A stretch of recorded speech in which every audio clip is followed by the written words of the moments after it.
Boa noite, pessoal. Vamos nós aqui, né, começarmos essa experiência de videoaula. Acredito que esteja sendo difícil para todos, mas se Deus quiser, logo nós vamos poder voltar para a sala de aula, né? É uma experiência nova para todos, tanto para vocês quanto para nós professores. Eu, por exemplo, nunca fiz isso. Então, acredito que os primeiros não vão sair assim tão legais, mas nós vamos aprimorando com o tempo, né? É hora, na verdade, de nós vermos por outro lado também, né? Isso é difícil, é um esforço, é um desafio para todos nós, mas que, se Deus quiser, todos nós vamos criar novas habilidades. Eu, por exemplo, não tinha essa experiência, né, de videoaula, e estou tendo que aprender. Então, vou criar uma nova habilidade de aprendizado dentro da educação digital, né? É difícil esse momento que nós estamos passando, espero que todos vocês estejam bem, tá?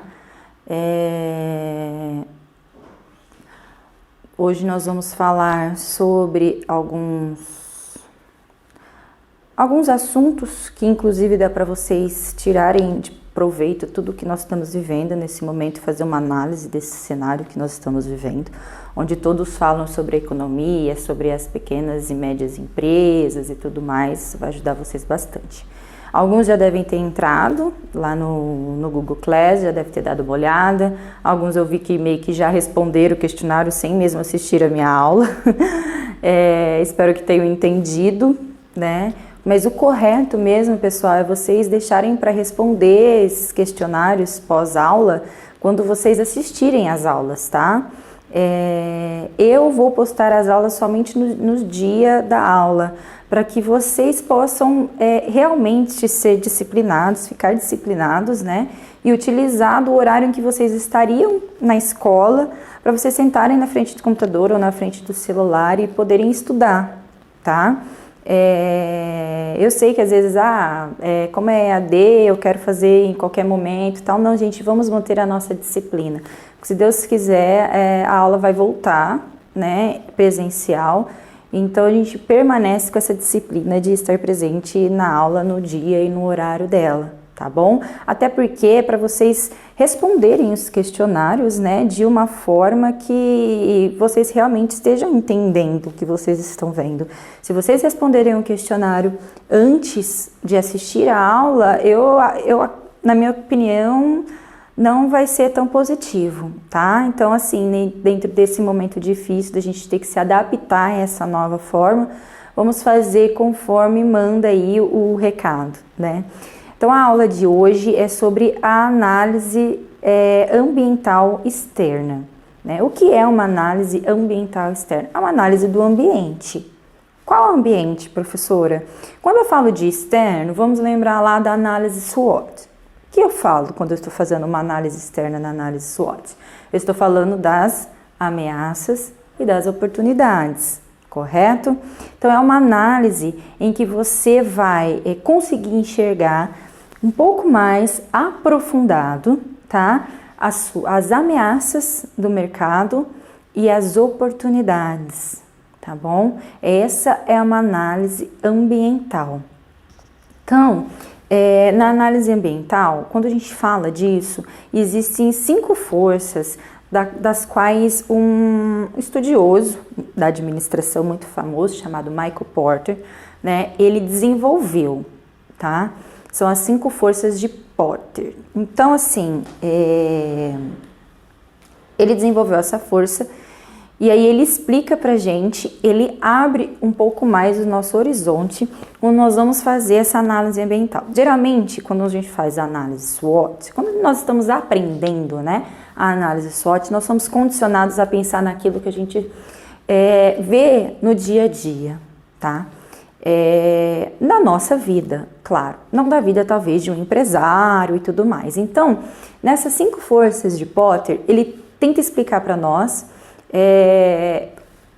outros tipos de meios, de ferramentas para que a gente consiga enxergar, né, melhor essas ameaças e essa oportunidade. A professora colocou no fundo a TV, mas ela dá uma estouradinha quando a gente faz a gravação.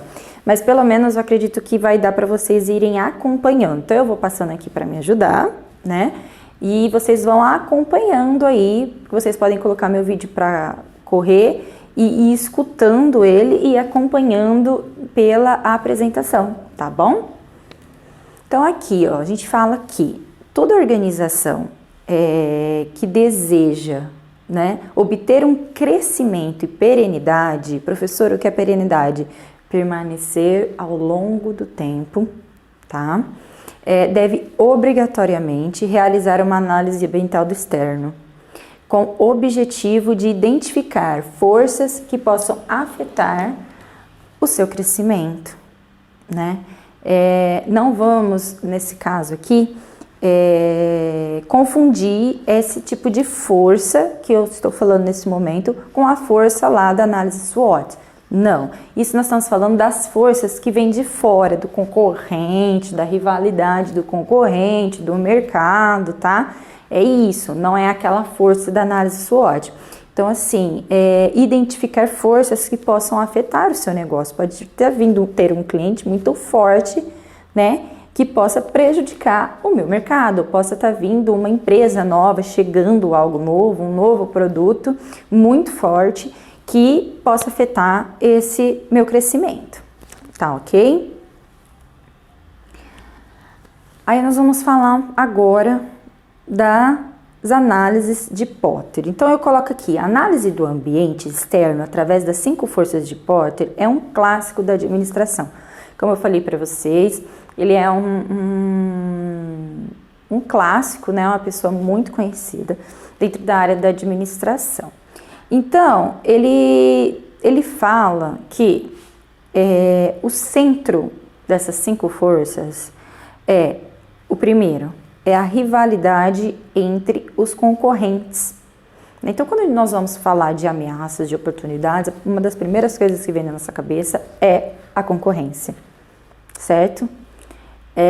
Nesse caso, você fala, rivalidade entre os concorrentes, professora, porque ele fala que quanto mais rivalidade existir entre os concorrentes, seus concorrentes diretos ali e tudo mais essas forças vão ser atenuantes, tá? Vai ser mais visíveis. E existe alguns casos que a rivalidade, ela é pouca, né? Ela é pequena. Então, assim, não vai ser tão atenuante. Nesse caso, vamos usar um exemplo, né, de refrigerante. Nós temos 2 grandes marcas que têm uma rivalidade muito grande, mas as outras, nem tanto. Então, as outras, elas não estão tão preocupadas com essas 2 marcas, entende? Essas 2 marcas somente que ficam ali na briga. Então, essas forças, elas vão ser atenuantes na análise que eles vão fazer entre essas 2 marcas. Não sei se vocês conseguiram entender, mas agora a gente vai começar a falar e vocês vão entender melhor, tá bom? Primordialmente, para desenvolver a análise, é preciso refletir sobre 5 contextos que a empresa está inserida, né? Chamadas por Porter de forças, que eu acabei de falar, que são as 5 forças de Porter, tá? Em seu modelo, ele considerou que há uma força central e outras 4 que impactam a central de formas diferentes. Então, vocês vão ver aí no desenho, né? Lá no meio está escrito rivalidade entre os concorrentes, que foi o que a professora acabou de falar, né? E aí, essa força central, a rivalidade entre os concorrentes, ela é a central, a principal, tá? E aí ela traz junto com ela outras 4 forças. Então vamos lá, ó. Rivalidade entre os concorrentes, poder de negociação dos fornecedores, ameaça de produtos substitutos, poder de negociação dos clientes, né? Ameaça de entrada de novos concorrentes. Então a gente pergunta aqui, mas como é a rivalidade entre os concorrentes? Para eu poder entender, professora. Primeira ação, é preciso entender, né, quem são seus concorrentes. Diretos, tá, gente? Não esqueça. Por exemplo, igual eu usei o modelo, né, o exemplo das duas marcas de refrigerantes que eu vou falar, Coca-Cola e Ambev, né? No caso, vamos pensar Coca-Cola e Pepsi, né? O tanto que elas brigam. Aqui no Brasil é uma briga, mas, por exemplo, nos Estados Unidos é uma briga muito atenuante, muito grande, muito forte, muito evidente, tá? Mas aqui, se você parar para analisar, também só que de uma forma um pouco mais sutil, né? Não sei se vocês se recordam daquela campanha da Pepsi, até que ela falava assim, pode ser, né? Porque todo mundo, a grande maioria dos consumidores chegam no estabelecimento e pede uma Coca. Me dá uma Coca? Aí a pessoa fala, eu não tenho Coca, não, né? Não tem Coca, né? Só tem Pepsi. Pode ser. Então, eles fizeram uma campanha assim de pode ser. Então, por exemplo, é uma rivalidade bem grande entre elas. Porém, por mais que de alguma certa forma os refrigerecos, né? Ocupa alguns espaços. Dentro desse meio entre rivalidade entre concorrentes, a gente não vê, por exemplo, uma Itubaína brigando com a Coca-Cola, uma Jabuti brigando com a Coca-Cola, uma Poti brigando com a Coca-Cola, né, diretamente. Então, eles não são aqueles concorrentes tão diretos, né, porque eles vêm de um nicho, de um outro tipo de mercado. São concorrentes, ocupam espaço, né, mas não são diretos, não tem aquela rivalidade entre concorrentes, tá bom? E aí, nem sempre empresas que vendem o mesmo produto concorrem diretamente, que eu acabei de dar o exemplo para vocês, tá bom? Então, assim, olha aqui um exemplo importante que a professora colocou no slide. Apesar de trabalhar com chocolates, a Cacau Show e a Copenhague, por exemplo, não focam o mesmo público-alvo. Quem participou comigo do projeto das aulas de marketing, nós falamos um pouco sobre isso, né? Então, assim, eles vendem o mesmo produto, chocolate, para presentear e tudo mais, porém não é o mesmo público-alvo, então eles não vão brigar, né? A Cacau Show é mais para massa, para uma classe C e tudo mais, e a Copenhague, nós sabemos, são chocolates caríssimos, então, assim, é voltada para a classe A. Então, não tem por que elas terem essa rivalidade grande entre elas, tá bom? Então, isso seria um modelo de rivalidade. Eu acho que deu para vocês entenderem um pouco em relação aí trabalhando as marcas, tá? Nesse contexto, é preciso entender alguns pontos. Então, vamos lá aos pontos. Quem são os concorrentes diretos da empresa, né? E como ser melhor do que eles? Então, eu vou levantar quem são e como eu posso ser melhor do que eles. Como as empresas estão agrupadas, né? Se houver grandes grupos já formados, poderá haver mais forças para negociar com fornecedores. Por exemplo, o IMC, que é um grupo muito grande, nós ouvimos falar bastante essa semana, porque eles fecharam várias lojas por conta desse problema que nós estamos vivendo aí, né, no mundo e no Brasil. Só no Brasil, acho que eles fecharam mais de 70 lojas, uma coisa assim que estava na internet.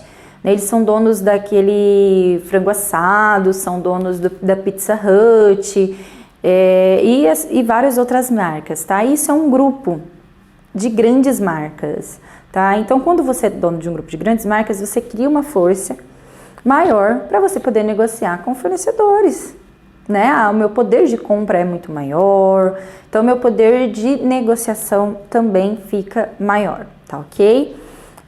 Suas marcas já estão consolidadas e são admiradas e respeitadas, né? Então, a marca da minha empresa, ela já é consolidada na cidade, no estado, no Brasil, né? Ela é admirada, ela é respeitada. É sempre bom entender o porquê disso. E por quê? Minha marca é admirada? Minha marca é respeitada? Por quê? Porque eu tenho muitos anos de trabalho, porque o meu atendimento sempre foi importante e assim por diante, tá ok? Então, quais são as vantagens competitivas dos concorrentes? Eles têm custos menores, né? Conseguem margens maiores? Estão bem localizados? Tem alto índice de fidelidade? A qualidade de produtos e serviços é melhor do que o meu, do que eu estou oferecendo? Então, essas perguntas, elas já são um pouco mais de praxe quando nós vamos falar de concorrentes, beleza? E muitas outras, tá? Então, nesse contexto, são esses os pontos entre a rivalidade do meu concorrente que eu preciso pensar, tá ok? Vamos lá. Quais são os produtos e serviços substitutos? Não sei se vocês já sabem disso, né? Então, essa seria a segunda ação. Então, eu penso ali na rivalidade. Meu segundo pensamento pós qual a validade dos meus concorrentes, eu passo para o serviço substituto, que pode não ser um concorrente meu. Então, lá, um dos maiores erros que um administrador pode cometer é entender que o seu produto é inovador e ele não tem concorrente. Isso não existe, tá? Não existe. Por mais inédito que ele seja, ele se resolve um problema existente, né? Já deve haver outras formas, pelo menos em partes, né, de solucionar a mesma questão. Então, para responder esse ponto, é preciso listar outros produtos que também podem oferecer o mesmo benefício ou algo similar. Então, você pega lá o seu produto, você vê em que ele ajuda o seu consumidor, e aí você vai conseguir achar ali produtos que possam ser, né, serviços substitutos aos seus, porque ele vai fazer a mesma função que o seu produto. Então, um exemplo lá que a professora usou, um brinquedo, ele entretém ou educa uma criança, correto? Aqueles brinquedinhos de educar, colocar papelzinho, letrinha e tudo mais. Então, ou ele diverte a criança, entretém ela ali, ou ele educa, beleza? Então, qual produto, né, pode fazer o mesmo que o meu brinquedo? Livros, games, filmes, parque de diversão, também contribui para a educação ou diverte a criança, né? Então, assim, não é um brinquedo, exatamente um brinquedo, mas são outros tipos de produtos que podem substituir o que o meu pode fazer para a criança, tá? Então, isso são produtos substitutos, tá bom? Então, por isso, podem ser considerados como soluções substitutas ao brinquedo, né? Então, a mãe compra um brinquedo para a criança brincar em casa, ficar ali e tal, entreter ou educar ela. Mas a mãe pode comprar um livro, a mãe pode comprar um videogame, a mãe pode levar ela no parque de diversão e assim por diante, tá? Isso é um produto substituto. Então, é necessário que você pense no que seu produto faça e o que outros podem fazer, tá bom?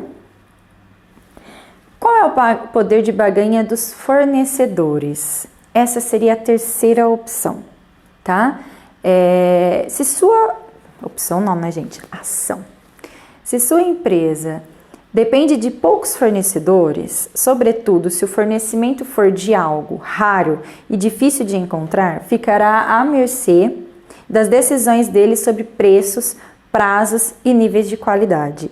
Isso é, se eu tenho um único fornecedor que me fornece aquele produto, né, importante para minha empresa, para confecção do meu item, do meu produto e tudo mais, eu fico à mercê dele, né? Então, assim, se ele quiser aumentar o preço e eu não tiver ninguém para recorrer para comprar, eu sou obrigada a pagar o preço que ele vai me pedir, né? Porque eu preciso dele para confeccionar e eu não tenho outros fornecedores que possam fazer esse trabalho no lugar dele. Então, o preço que ele pedir, o prazo que ele pedir, eu vou ter que pagar. Eu fico presa, né? Eu fico à mercê desse fornecedor. Então, você imagina, né? Os problemas podem piorar ainda se o fornecedor decidir abastecer também ou exclusivamente o seu concorrente. Como é que eu vou fazer? O concorrente vai ter o mesmo produto que o meu, e aí? Perdi talvez uma grande característica do meu produto, que às vezes era exclusivo meu, né? E ele começou a atender o meu concorrente. Então, assim, qual é o poder seu de barganha com seus fornecedores, né? O administrador precisa refletir, sobre como ter acesso a excelentes fornecedores, sem depender exclusivamente de um ou outro. Mais opções, sabe? Recorrer. É difícil você ter uma empresa só, um lugar só que te possa fornecer o produto, tá? Então você tem que dedicar um tempo para que você tenha em listagem, em contato, em relacionamento com vários fornecedores, para que você consiga esse poder de negociação. E dentro desse poder de negociação, entra a questão de que conseguir um preço melhor, então eu consigo melhorar o preço do meu produto, ou, por exemplo, se é um produto novo, né? Ou eu consigo lucrar mais. Né? Que eu acho que é a parte muito importante de uma empresa, de um produto, da venda de um produto, né? A parte do lucro. Então, a partir do momento que eu consigo negociar melhor com esse meu fornecedor, eu consigo melhorar, né, o custo final do meu produto e lucrar mais, tá ok? Como evitar ou atrapalhar a entrada de novos concorrentes? Esse é difícil. Essa seria a quarta ação, tá certo? Desde o início do negócio, é preciso pensar em criar barreiras de entrada. Ótimo. Porém, sabemos que é difícil, né? Porque o mundo muda, as coisas mudam, as pessoas mudam, o consumidor muda. Então, até essas barreiras que nós criamos podem mudar, né? Podem ser quebradas pelo dia a dia, pelo decorrer do mercado aí. Então, patentes, marcas fortes, devidamente registradas, que isso é importantíssimo, muita gente deixa de fazer, tá? Contratos de exclusividade e até precaução para o trade dress, né, que eu coloquei ali, que é aquela concorrência desleal, que existe muito, que a gente vê diariamente por aí, devem ser planejados pelo empreendedor para evitar ou atrapalhar a chegada de novos concorrentes ao seu mercado. Tá, ok? Então, assim, você deve estar sempre preparado, né? Criou um produto novo, uma marca nova, é necessário fazer o registro. Para uma empresa ir lá, copiar o seu nome, copiar a sua logomarca e ir registrar, você sabia que você perde o direito dessa logomarca? Você pode estar desse nome, dessa marca, você perde direito, mesmo que você esteja há 10 anos no mercado e ele acabou de abrir. Se ele foi e registrou, o direito é dele porque ele pagou pela marca, tá? Então, são coisas seríssimas que precisam ser muito levadas em conta. E são coisas que precisam ser sempre analisadas para que seja feita a ação correta, para que vocês evitem essa entrada de novos concorrentes tão fáceis, né? Tem empresas que não fazem isso, eles deixam meio que a porta da empresa aberta para o concorrente. Vem aqui e tome o meu lugar, tá ok? Então, assim, são coisas importantes a serem vistas e analisadas dentro desse ambiente externo, tá? Aí a gente entra ali, qual é o poder de barganha